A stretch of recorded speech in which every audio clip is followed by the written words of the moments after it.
Unitarian Universalist Erica Hewitt writes, "To be a Unitarian Universalist means we'll never be done with the work of telling the truth about oppression, the work of resisting any laws, policies, or practices that deny anyone their humanity, the work of stubbornly seeking out the spark of the divine in each other."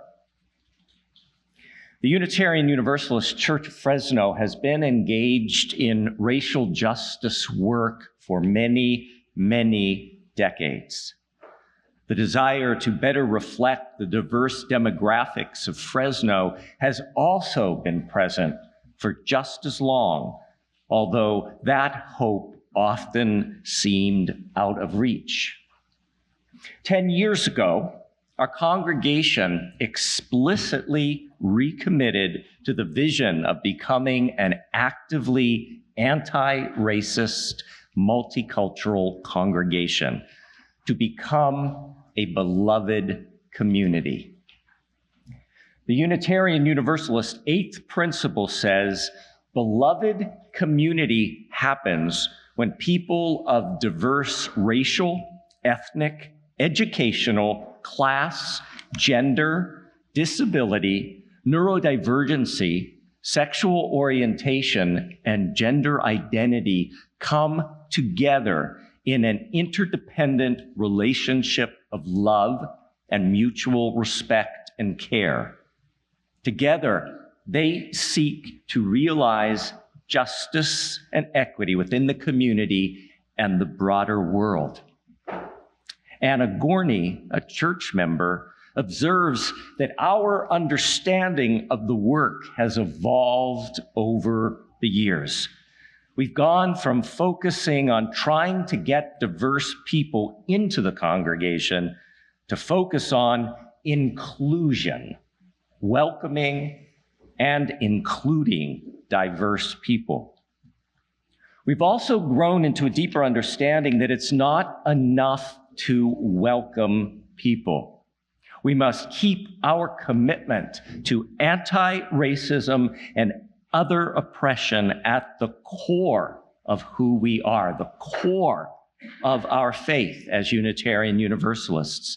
But we also must seek out and center the voices of those from marginalized groups. We must seek out and center the perspectives of those from marginalized groups, including, but not limited to, race, sexual orientation, and gender identity. We really need to begin to co-create with people from marginalized groups to shape a new kind of culture in this church. Today is a celebration of our journey toward wholeness, our ongoing journey to become a beloved community. The journey ahead to get there is a long one, but we want to honor all that has been done, even as the future calls us forward. Tiki.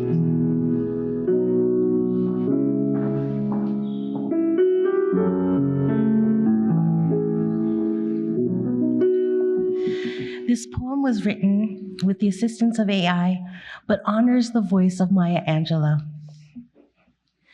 Phenomenal souls rising. Pretty, handsome, rich, poor. Words the world uses to divide, but our hearts no more. We walk together, side by side. Our rhythm is justice, our movement is love. Phenomenal souls rising above. We rise with ancestors at our backs, a tapestry vibrant, woven strong. Black, brown, indigenous, immigrant hearts, voices united, singing one song. We honor the struggle, the journey, the flame, phenomenal souls calling our name. They ask, why march? Why fight? Black lives matter, truth rings clear. For justice denied, we bring back our light until freedom and equity appear. We tear down cages, build what's fair. Phenomenal souls everywhere. Neurodiverse minds, brilliant and bold, shaping new futures, breaking the mold. We speak, we shine, we lead the way. Phenomenal souls here to stay. Our names are power, our pronouns true. Gender euphoria shining through. We live in bodies sacred and whole. Trans joy rooted in every soul. Authentic, radiant, strong, free, phenomenal souls. That's you. That's me. Some crossed borders, seas, and lands, led by hope with trembling hands. We open doors, we break down walls, phenomenal souls answering the call. No one left out by wealth or class. Our worth is not in things that pass. We measure by love, compassion, and care. Phenomenal souls always here. We believe in love, we believe in truth, we believe in justice that starts in youth. We believe in dignity, bold and bright. We believe in hope, a guiding light. We believe, still and loud. Phenomenal souls, fierce and proud.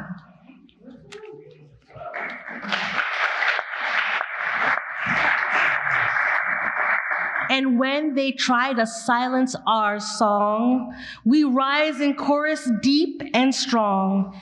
Every soul sacred, every voice heard, phenomenal souls living each word. Yes, phenomenal souls rising as one. Loving fiercely, our work isn't done. Bound by justice, compassion, and trust, phenomenal souls, that's all of us. That's all of us.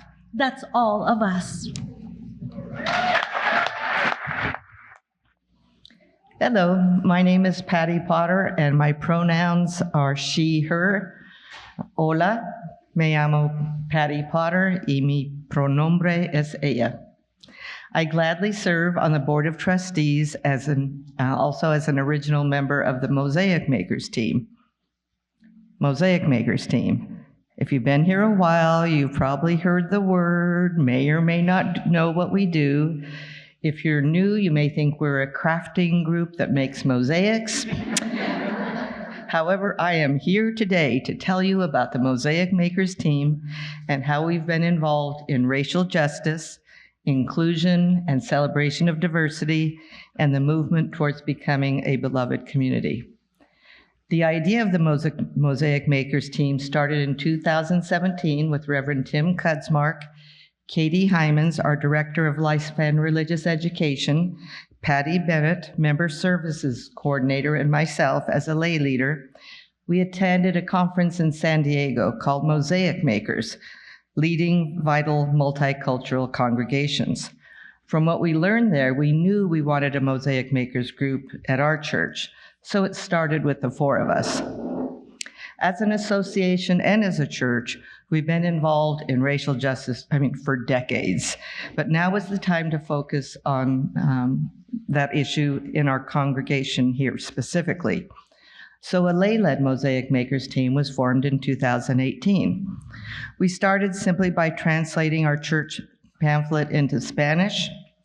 Next, we created pamphlets of resources available through the Unitarian Universalist Association for people of color. Patty Bennett revised our welcome packet, but this was just the beginning. We were working on other projects, and then this worldwide pandemic, COVID-19, hit. It was a little more difficult to do our work. However, the Mosaic Makers team decided to do book studies so we continue our own growth and development. We also assisted the congregation in activities like vigils, Sunday services, sermons, and classes that dealt with anti-racism issues.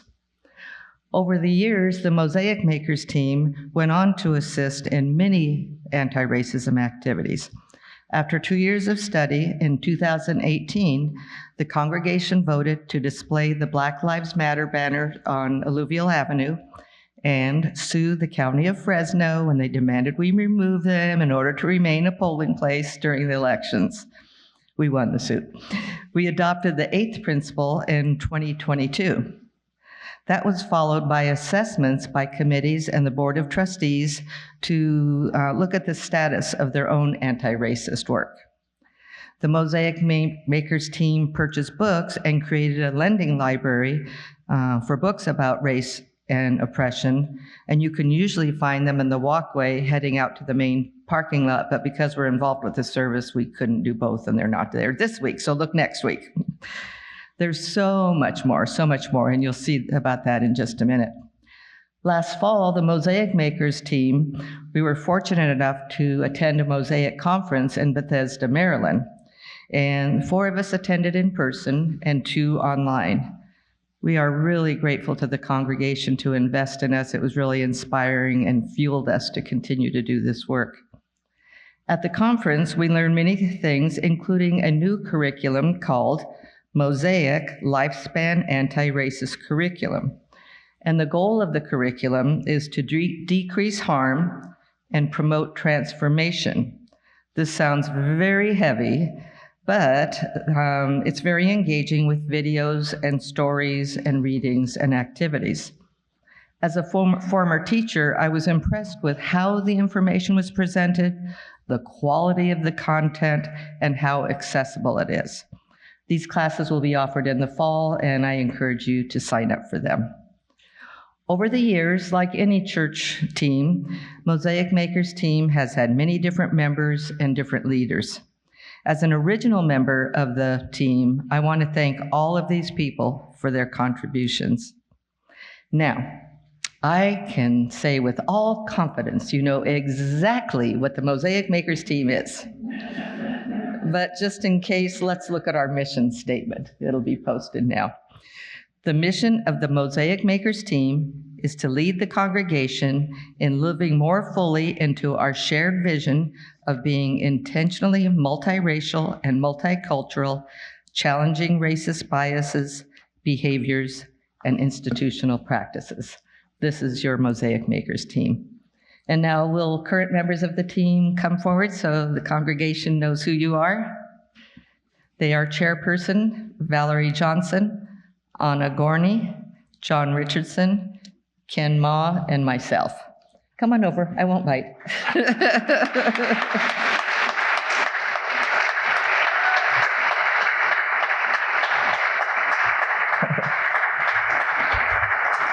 So now, in celebration, we present to you a list of all the workshops, classes, sermons, and actions related to the mission of the work of the Mosaic Makers team and our congregation in the last 9 years. Take a look.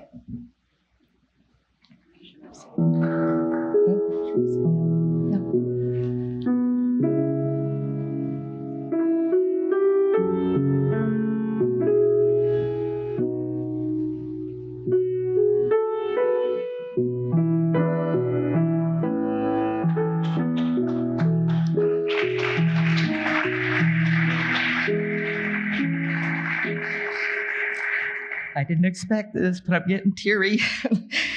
Copies of the list, so you can look at them more carefully, are on the social justice table, so feel free to take one after the service.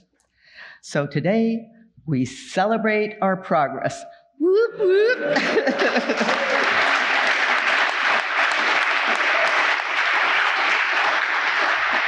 And we also recommit to doing this mission. Thank you.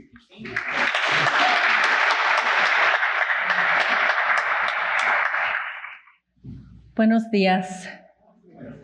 Good morning. My name is Adeline Marchini. My pronouns are she, her, and I currently serve gratefully as past president of our Board of Trustees. This month marked the 30th anniversary of my membership here at the Unitarian Universalist Church of Fresno. Thank you. So I am now considered a longtime member. I was asked to share about my experiences and the changes I have seen over the past 30 years that have helped our congregation move toward a more multicultural, multiracial, inclusive, beloved community. Growing up, I was raised Catholic. After graduating college, I left Catholicism because I disagreed with the teachings and had some negative experiences with the church. 5 years later, I found myself wanting a church community for myself and a place that could provide religious education for my children. I began attending services at the Unitarian Universalist Church of Fresno in the summer of 1994 at the old building located on Millbrook Avenue. The services I attended there were very different from what I had experienced. The sermons tended to lean more toward the academic and intellectual, and often felt more like a lecture. This was very intimidating for me. My children were very young, so I volunteered to teach church school classes for many years and spent more time with the children than I did in Sunday services. That felt more comfortable. As my children grew older, I was able to participate more in worship. By this time, the services had become less academic. The sermons were still thought-provoking, but were more personal and spiritual, and that helped me feel more at home. Another change I have seen is the incorporation of Spanish into the worship service. In the past, our services were in English only. When Reverend Tim arrived, he began including Spanish, but there was some pushback. Some members of the congregation began to question why we were doing this, so we had focus groups to discuss it. I participated in one of these groups and heard complaints about how uncomfortable church members felt speaking Spanish. I spoke up and shared about how uncomfortable I had felt when I began attending Unitarian Universalist services, and shared that hearing Spanish sent a message to me and other Hispanics that we are welcome here. The use of Spanish in our service now has become second nature. We have also seen change in our music by providing a more cultural music experience. Guest musicians and church members of color have been invited to perform during Sunday services. In my opinion, this has enriched our worship experience, and it honors the diversity of talent we have here in our valley. I'm especially grateful when mariachis are invited to perform. Most recently, we began using pronouns. Again, there were some individuals that didn't see the need for this, but our church leadership and our Board of Trustees recognized the use of this practice was more inclusive for our transgender and non-binary members and visitors. Now, after a couple of years, the use of pronouns has also become second nature in our congregation. These are a few of the transformations I have witnessed over the past 30 years of my membership. I know change is hard, but as our congregation continues to implement the eighth principle, there will be more. Please keep in mind, these changes are to help us move towards a more multiracial, multicultural, and inclusive beloved community.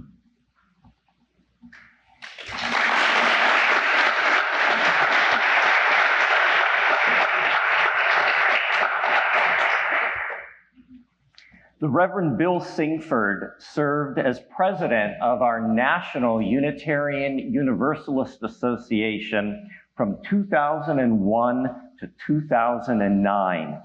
He made history as being the first Black person in the United States to lead a predominantly white religious denomination. From our virtual campus, the Reverend Bill Singford. Hello, Fresno.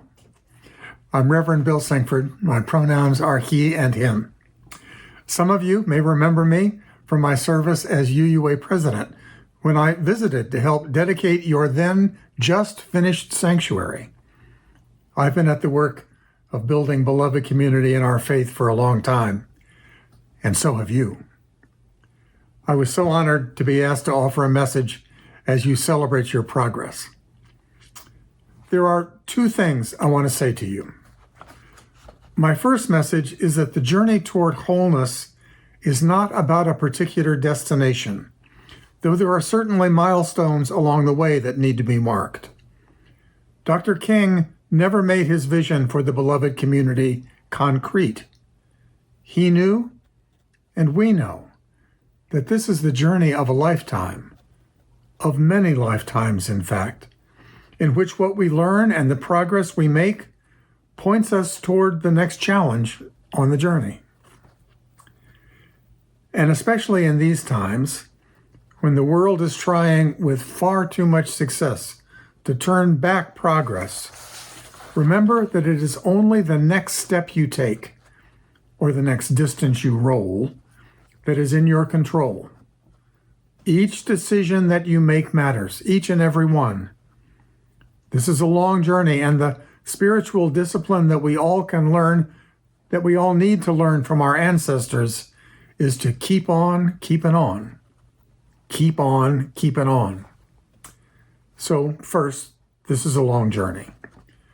But that means that you have to find ways to enjoy the journey. We too often talk about that journey as work. The work of building beloved community. The work to dismantle the culture of white supremacy. And it is work. It takes effort. If by that you mean it takes energy and focus and openness to transformation, then sure, there's work involved. But there also needs to be celebration. Not self-congratulation, but celebration. The naming of learning that's actually been done and of transformation that is actually already in progress. Because there can be such fulfillment on this journey. Because for all of the hard parts, perhaps because of some of the hard parts, there has to be joy as well. Fresno, celebrate well the progress you have made. It is real. Celebrate so that you can keep on keeping on, pointing your lives and your ministry toward hope. Blessings for the journey.